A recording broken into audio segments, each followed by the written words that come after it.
Ipakita mo yung ano, kung paano magkain. Tiyan nyo guys kung paano kumain ng ano. Ikaw magsalita ka. Guys, ganito guys, maghiwa ng kasoy. Dapat gamitin mo yung kasoy, hiwain mo yung Gitna. yung kutsilyo gamit ng kasoy. Yan. Yan. Hindi kaya mag-itim yung kasoy dito sa itak. Yan guys. Dandahan lang guys kasi matalim yung kasoy, ay yung itak.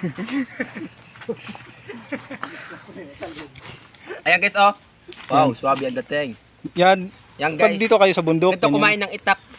Ilalagay mo sa kasoy. Sarap no? Sarap? Sarap ng itak. May salt dyan. Asin. Sarap ito pag may asin guys. Ano yung mas masarap mo dyan? Itak o ano? Kasoy? Yung masarap talaga malasa yung itak. Kasi Kisa- ginaiwa mo ng kasoy. Sarap ng kasoy. Ano guys? Ito pala tawag ito guys. Ano tawag ito? Subok. Subok ng kasoy. Ito, marami kapag subok sa buhay. Yung pakla. Kailangan hiwain mo ng dandahan sa ano kasoy, gamit ng kasoy. Tapos kagatin mo yung Itak. itak.